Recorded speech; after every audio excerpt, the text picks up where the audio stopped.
Okay, is everyone ready? I have the honor of introducing our guest tonight. So let's everybody be respectful. Let's turn off the phones, let's close the laptops, let's get started, okay? So I want to introduce you, I want to welcome Renee Watson, okay, tonight. And she's a writer of books for children and teens, and like us, a teacher. She's taught writing in theater in public schools, community centers throughout the nation. She currently teaches courses on writing for children at University of New Haven and Pine Manor College. Renee uses the arts to help youth cope with trauma, such as A Place Where Hurricanes Happen, which was based on poetry workshops in the wake of Hurricane Katrina. She's given readings and lectures at the United Nations, at the Library of Congress. She was honored with STEM Award for her work in arts education, and she is totally committed to nurturing this always happens. Closer? Okay.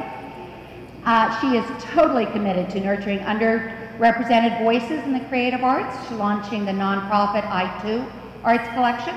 She also hopes to preserve the legacy of Langston Hughes by raising funds to lease his brownstone and provide programs for emerging writers.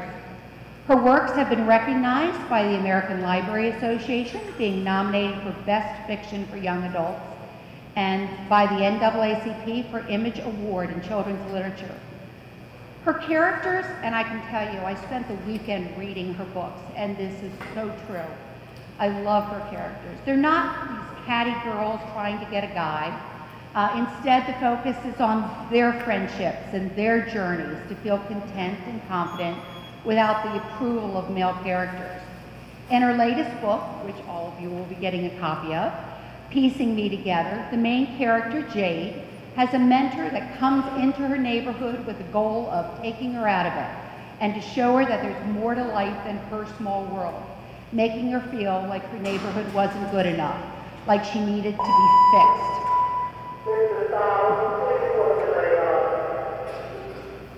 Jade shares her thoughts when she says, and this is a great quote, "And this makes me wonder if a black girl's life is only about being stitched together and coming undone, being stitched together and coming undone.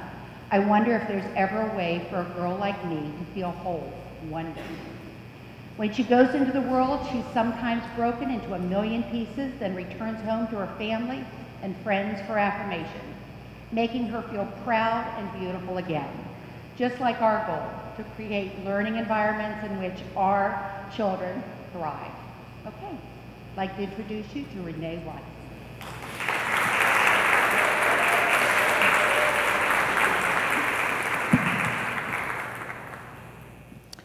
Good evening.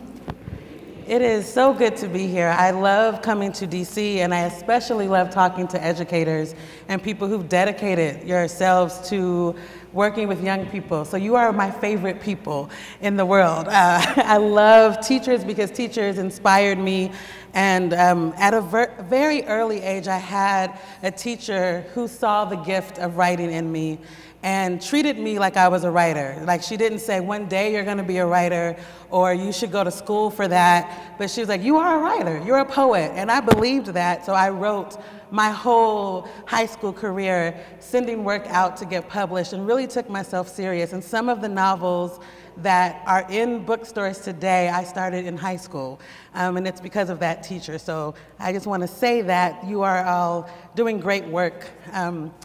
I'm going to do a little bit of reading and share some of my story, but really, I want this to be more interactive than me talking at you. So if you have questions, please get yourselves ready, because I'm hoping that you all bring something to the conversation and that I talk with you. I'm going to begin by reading a poem, or sharing a poem called Where I'm From. I think it's important to share your lives in the classroom with young people and find a way to connect with them by sharing a personal story. So I usually start off any workshop that I do with young people by sharing this poem and talking about where I'm from and then asking them where they're from. So many times we meet young people through their stats, right? We learn about their test scores and what their home life is like, and this package comes with them, and it's easy to fall into looking at students through assumptions and stereotypes and numbers. But asking a child to define for themselves who they are is really important to me. So I try to, when I meet a new group of students, ask them what they love about their neighborhood, what they're proud of, who they love in their lives, so that I can get to know them in a real way and not just through what I've been told about them. So this is where I'm from. I'm made up of East Coast hip hop and island tradition. I'm from Baptist hymns and secular jigs, tambourine playing, late night staying at the church house or my friend's house or their friend's house on the weekends. Where I'm from, there are corduroy hand-me-downs and family keepsakes, family pictures on the wall, open Bible on the coffee table. I'm from that side of town, where the media only comes for blood shed, blood wasted, never for blood restored, celebrated, or regenerated. I'm from hopscotch and double dutch, from hide-and-go-seek and Pac-Man. I'm from curry, goat, rice and peas and beef patties, from turquoise blue water, white sand, and dreadlocks. Reggae is in my blood. Grew up in the Pacific Northwest, a place where rain falls more than sun shines. I'm from Douglas firs and pine trees, where we walk under waterfalls, drive up windy roads, and escape to the beaches on the Oregon coast. Where I'm from, music takes away the blues. I'm from Bob Marley, Mahalia Jackson, Aretha Franklin, James Brown. I'm from Jackson 5 Records and New Edition tapes. Where I'm from, we rewind tapes over and over and over again so you can write down the lyrics and memorize them. Where I'm from, the whole neighborhood is your family. Ladies sit on their porches looking out for you, shooing away boys like flies, calling your mama to tell her what you did before you can get home and lie about it. Where I'm from, people ask my friend, "Is that your hair?" And she says, "Yeah, it's mine. I bought it." I'm from divorce being passed down to children like a family heirloom. I'm from single mamas pushing strollers, praying that their babies don't make the same mistakes as them. I'm from a little goes a long way. I'm from sun's gonna shine after the rain. I'm from persevering souls and hardworking hands, from a people destined to make it to their promised land. I'm from been there, done that, can and will do it again. Now you, tell me, where are you from? Thank you.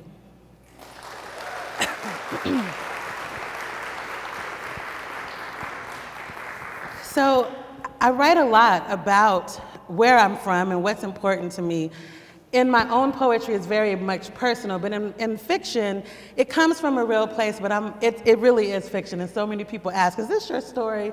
And it's not my story, but it is my story in the sense of I have been witnessing what is happening in our world, and so I want to write something in response to what I see in the school system, what I see in under-resourced communities, and so it's important for me to create books that reflect reality, that give hope, and that is hopefully a way for people to have a conversation about race, class, gender, and to help young people cope with what's happening in the world. I grew up in Portland, Oregon, and people first of all, don't realize, people don't realize, or I shouldn't say they don't realize, they don't admit and acknowledge the racism that happens in Oregon. It's very, very prevalent there, but it's known as this liberal place, and it's green, and there's nature, and there's all this beauty, right? And Portland is called the city of roses. So there's the metaphor I always use is like, yes, but every rose has its thorn. And it is a beautiful place, but there's a lot of painful things that happened while I was growing up, and no one really talked about it explicitly. And I could feel it as a young person. But when adults are not mentioning what's happening in the world, you can feel very confused and maybe like, does anyone else see what I see? Is this happening? And that can really mess with a person's mind. It messed with mine. And so I hope that my books are a way for young people if they're not getting that amen from someone in their life, that I want this to be the like, amen, yes, I do see that, yep, I know that this is happening, and this is a space for you to cope and deal with it and ask questions. And so that's really important to me. It's also important for me to think about celebration and not just pain, especially when we're talking about students of color in under-resourced communities and schools. Sometimes we can focus so much on what's broken and on what's not working, but I also think it's important to allow young people to have the space to celebrate where they come from and to define what is beautiful for them and not see them in a way of, deficit. And so we meet Jade, who lives in a neighborhood that is deemed unworthy. Nothing good comes out of that neighborhood. It is economically poor. But Jade knows that there's so much to be proud of about where she comes from. And when she's home, she feels fine, just fine. When she goes out into the world is when she feels broken. And so I'm gonna read a scene where she kind of talks about that. It was alluded to in the introduction. And then I'll read a scene where she kind of has processed some of what's going on and rises above it. And then we'll take a break and just have conversation, and I may end with another poem. So Jade gets a mentor. She goes to an all-white or predominantly white private school on the other side of town. And the counselor has very good intentions and puts her in a mentoring program. And she gets into this program reluctantly, but she realizes like, oh, I can get a scholarship out of this, then I should say yes. So when she says yes, she gives it a try to like really enjoy this mentoring program. But then she's like, you guys are kind of whack. Like, we are only talking about very superficial things. And if I'm gonna be in this program, I wanna get something out of it. So she's in a meeting right now with her mentors, and they're having what is called a girls' talk night. So there's snacks, and they're sitting in a very fancy home of one of the mentors, and they've been asked to think of a question to put in the box anonymously, and they're gonna discuss these questions and have girl talk. And so far, most of the questions have been about dating and makeup tips and things like that, and she's just like, what is happening? So she's trying to think of a question to ask.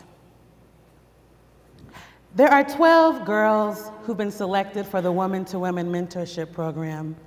12 seeds, 12 prayers, 12 daughters, 12 roots, 12 histories, 12 reasons, 12 rivers, 12 questions, 12 songs, 12 smiles, 12 yesterdays, 12 tomorrows. Sabrina ends the night with a talk about following our dreams and believing in ourselves. You have to believe that you are worthy of love, of happiness, that you are worthy of your wildest dreams coming true. When she says this, so many thoughts rush through my mind. I am thinking how Mom had plenty of dreams, and EJ is not short on self-confidence, and Lily has known she wants to be a poet since we were in middle school, so it can't just be about believing and dreaming. My neighborhood is full of big dreamers, but I know that doesn't mean those dreams will come true. I know something happens between the time our mothers and fathers and teachers and mentors send us out into the world telling us the world is yours and you are beautiful and you can be anything, and the time we return to them. Something happens when people tell me I have a pretty face, ignoring me from the neck down. When I watch the news and see unarmed black men and women shot dead over and over, it's kind of hard to believe this world is mine. Sometimes it feels like I leave home a whole person, sent off with kisses from Mom, who is hanging her every hope on my future. By the time I get home, I feel like my soul has been shattered into a million pieces. Mom's love repairs me. Whenever Mom's cooking is simmering on the stove and EJ's music is filling every inch of the house and I am making my art, I believe everything these women are saying about being worthy of good things. Those are the times I feel secure, feel just fine. I look in the mirror and I see my dad's eyes looking back at me, my mom's thick hair, thick everything. And that's when I believe my dark skin isn't a curse, that my lips and hips, hair and nose don't need fixing, that my dream of being an artist and traveling the world isn't foolish. Listening to these mentors, I feel like I can prove the negative stereotypes about girls like me wrong. that I can and will do more, be more. But when I leave, it happens again, the shattering. And this makes me wonder if a Black girl's life is only about being stitched together and coming undone, being stitched together and coming undone, being stitched together and coming undone. I wonder if there's ever a way for a girl like me to feel whole. Wonder if any of these women can answer that. So throughout the book, Jade learns how to advocate for herself and to find her voice. So she's thinking this question, but she eventually has the courage to actually ask it and to demand more out of this mentoring program, and also to kind of stand up for herself and say, I actually don't need the mentor. I need the opportunity that you're giving all the other white students in this school. Like, they get to be in the study abroad program. Why do I get to be in a program that's made to fix me? I want to give back. And so she starts to advocate for herself. And in the midst of her just living her life like our young people are trying to do, everything around the world is also happening, right? So in her community, there's an incidence of police brutality. And no one is killed, but someone is brutally assaulted. And she wants to do something about that. And her friend wants to do something about that. Jade is a visual artist. She makes collages to process trauma and think about her day. And so she's making art, and her friend is a poet, and they decide to collaborate and have an open mic that features local artists and fundraise for the family who is trying to raise money for medical bills and lawyer fees and all of that. And so this is a moment at the open mic when her best friend Lily recites a poem that she wrote, and it's called Black Girls Rising. So I'll end with this, and then we'll have some conversation, and maybe I'll read a little bit more later. Black Girls Rising by Lily Simmons. Our Black bodies sacred, our Black bodies holy, our bodies our own. Every smile a protest, every laugh a miracle. Piece by piece, we stitch ourselves back together, this Black girl tapestry, this Black body that gets dragged out of school desk, slammed onto linoleum floor, tossed about at poolside, pulled over and pushed onto grass, arrested, never to return home, shot on doorsteps, on sofas while sleeping and dreaming of our next day, our bodies a quilt that tells stories of the Middle Passage, of roots yanked and replanted, our bodies, a mosaic of languages forgotten, of freedom songs and moaned prayers, our bodies, no longer disregarded, objectified, scrutinized, our bodies our own. Every smile a protest, every laugh a miracle, our bodies rising, our feet marching, legs dancing, our bellies birthing, hands raising, our hearts healing, voices speaking up, our bodies so Black, so beautiful, here, still, rising, rising. Thank you.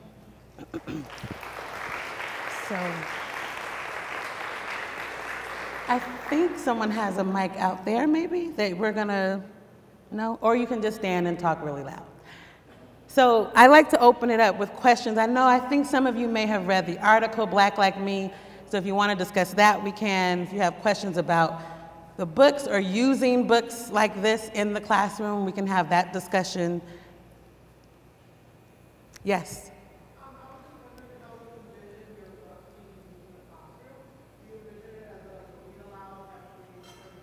Mm.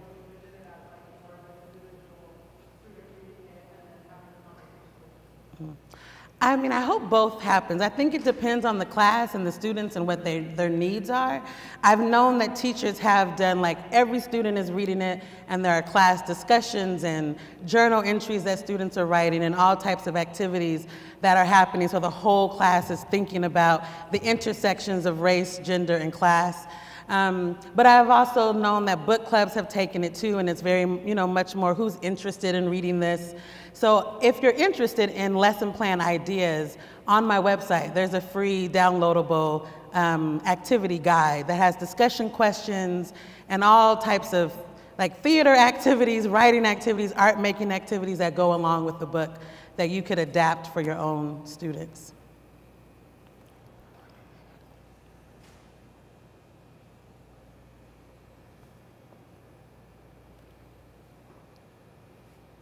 Yes. Hi. Oh, she said, hold on a second. She has a mic for you. Good evening. Good evening. My question has to do with the topic that you touched on earlier when you were talking about that the rose with the thorn and this idea that it's we're in a super liberal time and that we're this illusion of progress, covering up the racism beneath. Do you watch Insecure? I do. Okay, do you remember this episode in the have you seen season 2? I have seen part of season 2. I'm a little behind because I've been on a book tour. So I've missed some episodes. Well, there's this one scene where a character says, now more than ever, and another character says something like, oh, Betsy DeVos, and I really don't want to be that person, but in this time, but I will be that person, because in this time, there is this illusion of progress, and yet my students feel now more than ever that the world is out to get them and that they are facing more oppression every day. And having those conversations with them can feel especially artificial being a white woman. How do we approach those conversations as educators from different backgrounds to have a more authentic discussion about their experiences in the classroom? Or how do you propose we do that? Okay, so I think that, I don't think progress is an illusion, actually. I think we have made progress, right? We're sitting in this auditorium together. That's progress.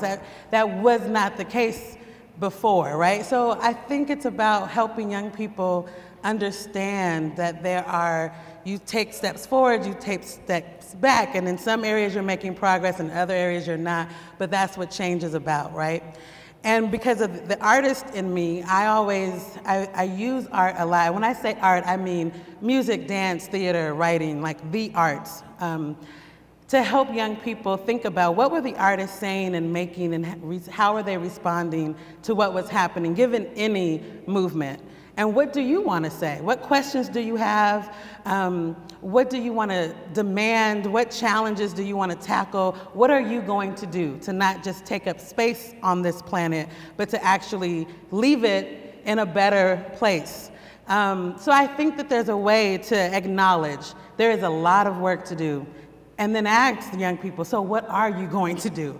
And I also think it's important that we show the fuller picture of our history. I think sometimes the reason why it feels like we haven't made progress is because we've lied to ourselves. And we tell the story of the civil rights movement like, we tell it like slavery happened, and then Martin Luther King and Rosa Parks showed up, and then everything was okay. And we've just like missed huge chunks, right, of what actually happened. And it's usually an us against them.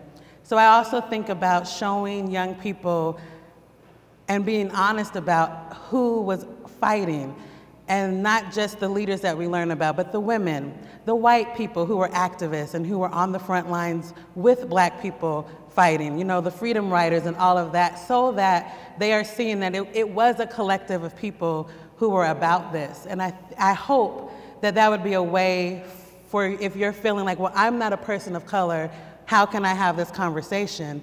I think you can have it by admitting that and just saying, I know I don't look like you, but I care, because this is also the world that I've inherited, and I want to do something about it. And part of me doing something about it is asking you the question. So let's try to figure out, as a class, what are we going to do? What are we going to make? What are we going to say? I think that's an honest way to begin, and a way that if I was a student, I would appreciate that. The white teachers that I had in my life, who I respected the most and loved the most, were the teachers who were just honest, who were themselves, who were not trying to come in and talk like us or any of that. They were just who they were, and they allowed us to be angry and to ask questions, and they didn't take that personal. And they admitted that they were frustrated too, and that they were trying to figure out what to do. So this is in a time where I was when I was in high school, it was like the O.J. Simpson trial, and in Portland, there was a lot of skinhead activities. So there were literally like skinheads killed an Ethiopian man for like no reason. I mean, there's never a reason, right? But I mean, this man was just literally getting out of his car, walking into his house, and they had just made this deal with each other that the next black man they see, they were gonna kill. And they beat him to death with a baseball bat. So this is the environment, the backdrop of my education. And I didn't have a lot of teachers who let us talk about that in the classroom. But the few that I did were white teachers who were like upset about it too and who wanted to do something about it. And so, yeah, I think you just have to be honest and be human in the classroom and not feel like you need to know all the answers, but point them to where they can get some answers and encourage them to go find some answers. I think it's important. I hope that's helpful. Yes.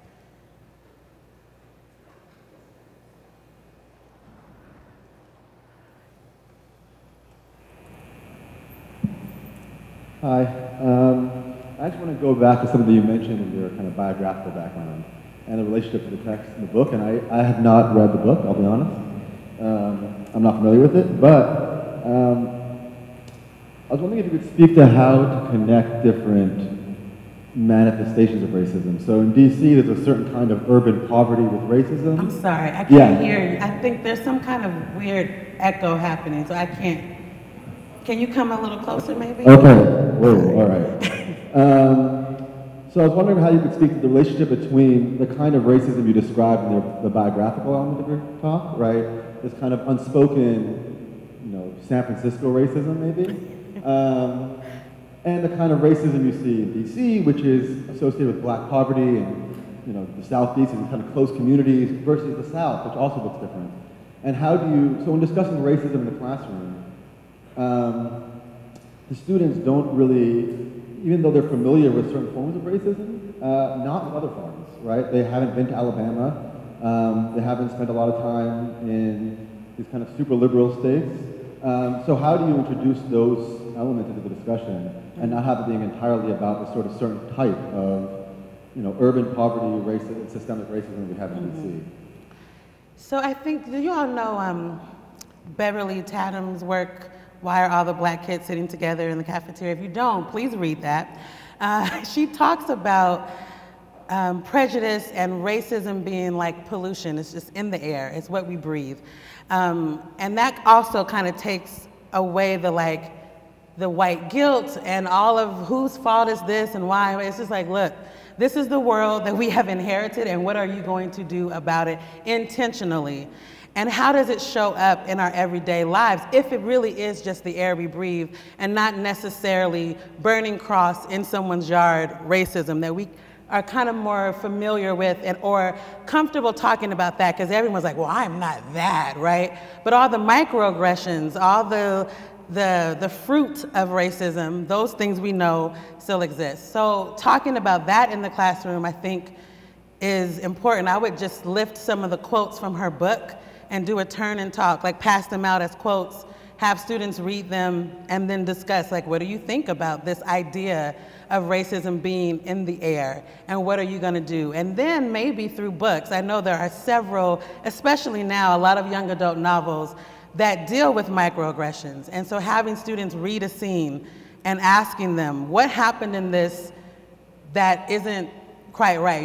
We talk about microaggressions kind of sounding like a compliment, but they're really not a compliment. And having that conversation, where does it come from? Why would a person say, you're so articulate to a child of color? Why would someone say you're pretty for a fat girl? I think you could have those kinds of conversations and unpack the everyday commonplace racist things that happen that are, I feel, birthed out of stereotypes and assumptions about people, and maybe have a conversation that way. I think literature is a great way, and I'm not saying this because I'm an author, I'm saying this because it was a way for me to process things without having to talk about myself. I could talk about the characters in the book, and as I'm talking and working through what those characters have to work through, I'm also thinking about what just happened at lunch and what's happening, in the neighborhood. So I think there's a way to show a scene from Insecure that's classroom appropriate, and et cetera, and then talk about it and maybe have them write their own scenes. It's also about inviting young people to tell their stories. I think sometimes they do know what's up, but no one's asking them to share it. So they're just like, all right, well, you don't want to know, so let me do my math then. Or let me write this essay. But if you ask a person, when have you witnessed injustice? When have you been the perpetrator of something that was unjust? When have you been the person that it happened to? I've never had a young person not be able to come up with the story. They've either had something happen, witnessed it and didn't do anything, witnessed it and intervened. You know what I mean? So I think, or they were the ones who were being the bully. So I do think they have stories. They may not have the language and the terms, but they absolutely have the stories. So it's about how we bring those stories out of them, and how do we create spaces where they feel comfortable to share those stories. If you want some practical tools for that, I hope you all know about Rethinking Schools. Yes, no, maybe. If you don't know, every single one of you needs to subscribe to Rethinking Schools. They have amazing resources for teachers who are thinking about teaching for social justice, how to develop lesson plans that are appropriate and can kind of scaffold in the risk-taking and the learning when it comes to issues of race, class, gender. Yeah. Anyone else? Yes. No. Obviously, for you, the arts, it sounds like, were super useful in terms of thinking about where you were and defining yourself as a person, and really, it seems like in a ton of ways. And I think they're clearly valuable in terms of allowing students to think about how the world could be if it's not that way, or just express themselves in a way they oftentimes don't get at schools. Do you think that it's enough to give them that space to express themselves through art and hope that they're then able to make kind of is the real world connection and how I'm gonna change my actions in the real world, is that come as a natural consequence of engaging them in meaningful arts education, or do you think that sometimes you have to help them draw that connection, and what would that process look like maybe? Yeah, I think that it's a combination of things, and I think some students, depending on who else is pouring into their lives, are more ripe for some fruit to be bearing. And there are students who are going to walk into our classrooms and they are so ready for this conversation. They are about this. Their parents talk about it. Their church talks about it. They're already doing it, right? And so you are kind of just that's low-hanging fruit that is already, they're just ready. And then there are other students who this might be the first time someone is actually asking them, what do you think about this? I don't want you to regurgitate what you've heard or just say what you think I want you to say. I'm really asking you to be a critical thinker. And what do you think about what's happening in whatever, issue that you're talking about? And so that might be a situation where you're just planting seeds, and you may never see that student, make the connections or show some fruit of what you're trying to teach them. But you don't know what's going to happen when they're 30, 35, 40, and they have this memory of this teacher who gave them an assignment to critique cartoons. I think about my high school teacher who asked us to watch Popeye, I can't remember what Disney cartoon, and something else. And we had to write a critical essay about the roles of women in cartoons, the roles of people of color, and we had to do all this writing. Now back then, I wasn't saying deep, profound things, or I wasn't leaving that classroom and being I am woman, hear me roar, and I'm a feminist, and I wasn't. I didn't make the connections then, but years later, as I'm just doing this work, and someone asked me where did you learn this from? And I was oh, my education, my teacher, I learned it from her.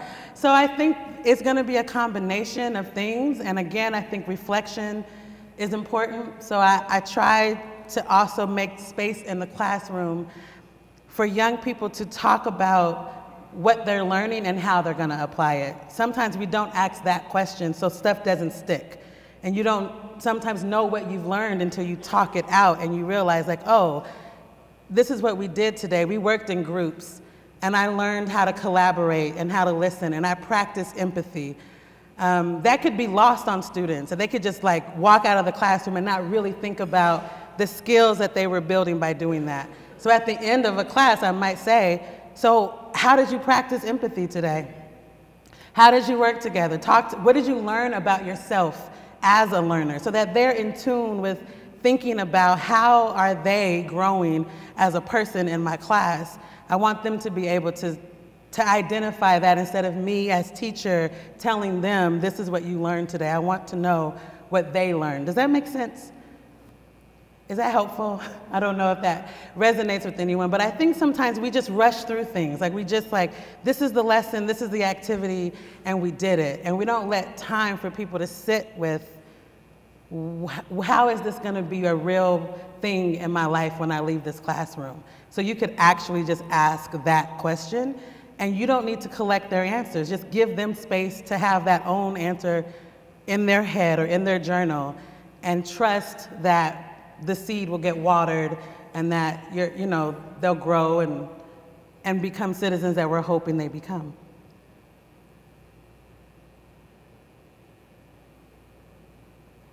Yes.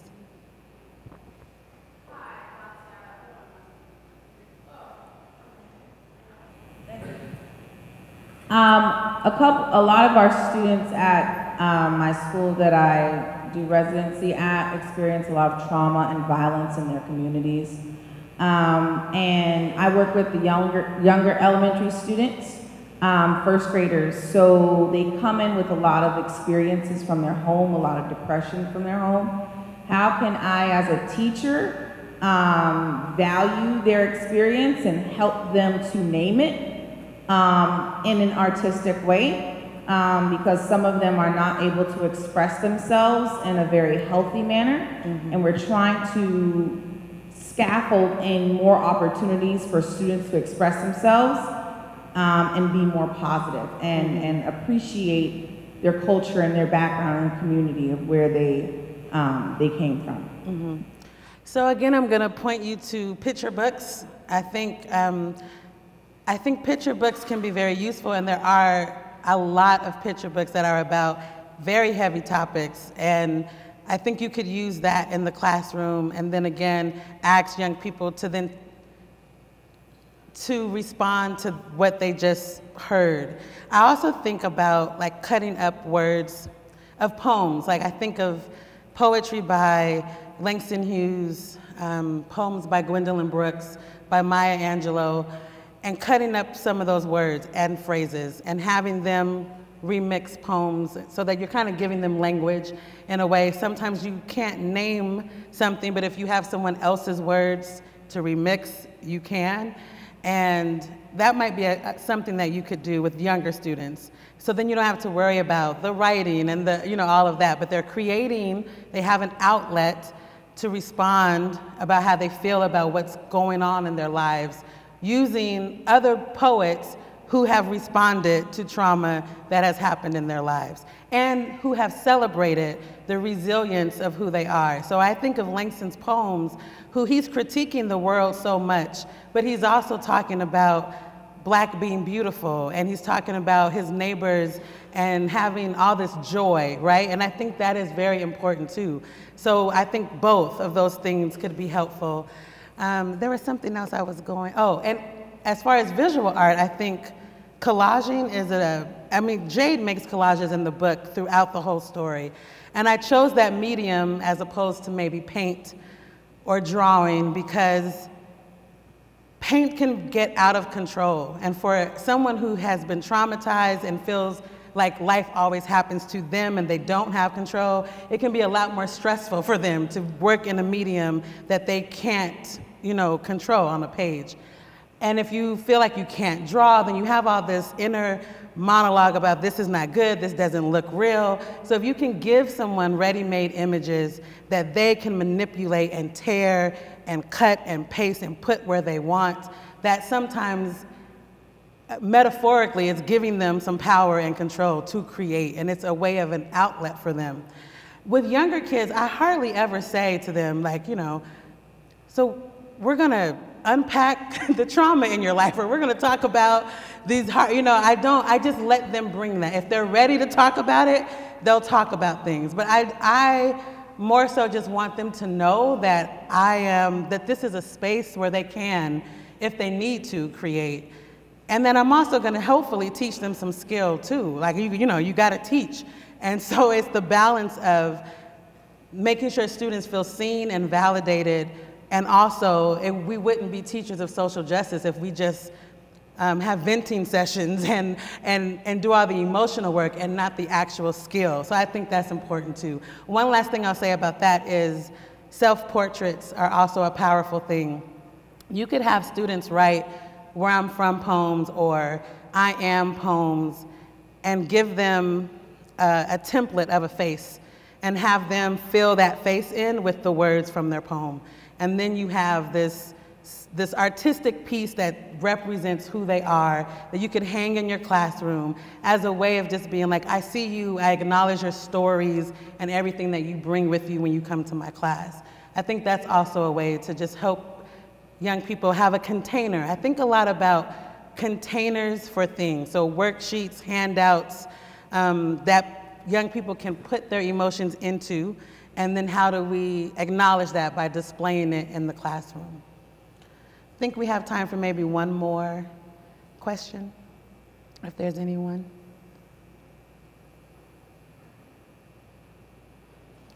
Yes, she's right there. Hi, Patrick Noel. So I've worked in rooms with educators who don't let children share about their negative experiences sometimes. Sorry, I can't hear you. Too far? I'm not sure. I don't know why some of you I hear very well and others are very muffled. I don't know why. Sorry. If I could just restate, it sounds like you were asking how educators can work with students to not see them as a collection of their experiences, but as who they actually are and how they self-identify. Is that close? Okay. But are you talking more about how peer-to-peer, how would you talk to a colleague about that, or how would you make space for that in the classroom? Well, a bit of both. Of both, okay. So I think, like, I hope that I've touched on those things of asking students where they're from, having them actually write a where I'm from poem, like the one I opened up with, doing self-portraits where they're defining who they are, allowing space, and it can be quick. I know that we have a curriculum to teach, and so maybe you can't give a whole period to talking about identity and where you're from and all of that, but can you do a quick turn and talk where you just ask a question at the beginning of each day, and it's like your ritual where you're asking students, what's your favorite fill in the blank, or, you know, what did you do this weekend, or whatever the things are that you're trying to get to know your students, right? I also think that you could just flat out say to your colleague, it is important for us to see our young people beyond what has happened to them. You know that you're more than what's happened to you, so why wouldn't our students be more than what's happened to them? And I would encourage them to think about inviting student stories into the classroom. And again, this can be tied into your curriculum so that you don't feel like you're wasting precious teaching time. If you're thinking about critical thinking and you're asking young people to compare and contrast, and you show them 2 images, I don't care, you can fill in the blank of whatever those images are. What's coming to my mind right now is a lesson I've seen, I think in Rethinking Schools, of an image of victims of Hurricane Katrina, and the black person is, the headline is like they're looting, right? And the picture of the white people is like they're trying to get food for their family to save them. And it was just this very different way that the media was talking about what was happening. So the lesson is about critiquing those pictures, having a conversation, so on and so on. Well, I don't want to just leave it there, right? I want to now ask my students, so how do you feel the media talks about our school? Or what have you seen in the media about men of color? General questions before I'm asking them about their own selves, right? And we have that, we're bringing it a little more home. We did a national thing, now we're talking about our community, our city, our neighborhood, and then we're gonna move into personal stories. And I'm gonna ask, when have you felt that someone told a story about you that wasn't true, that stereotyped you, that whatever, right? Or when have you witnessed that? And I think that that's a way of bringing a person's life into the curriculum that isn't wasting time, because I'm still teaching the skill of critical thinking, of reflection, of storytelling, of writing. It doesn't have to be creative writing, it could be an essay. So that's what I mean. You're starting big and then going to the personal, or vice versa. Start with the personal and then have them think about the world. But yeah, I would just say to my colleague, let's sit down together and think up some questions that you can ask your students so that you don't just look at them as the statistic or the stereotype or the assumption, but that you see them as a whole person, because that's important. And I wouldn't let that slide. And I know that that sometimes is hard to do, and I might not do that in front of a whole bunch of people, but I think it's a conversation worth having with each other, to hold each other accountable on behalf of the young people that we're working with, to not let that kind of stuff slide. I think is really important. Yeah, so I would say something and hopefully point them to some resources. Okay, we're at time. So I'm going to say thank you for having me this evening.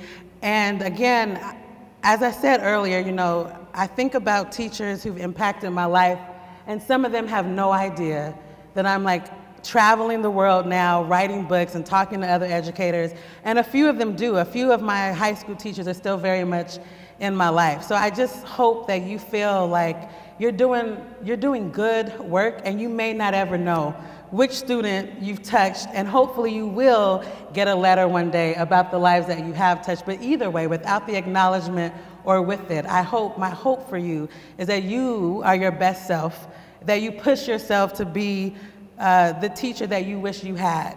Because I think if you think of your young people in a way of like, you know what, somebody loves them. A grandmother, an auntie, a mom, a dad, somebody cares about this child like somebody cared about you. So how are you going to be another adult in their life that they can look back on and say, I'm so grateful for that teacher, and I wish I could find them so I could tell them that I'm grateful for them. I hope that you are that teacher that a kid is trying to find one day and wishing that they could thank. So thank you for having me, and hopefully I'll be in touch with you all, and I hope you enjoy the book. Thank you.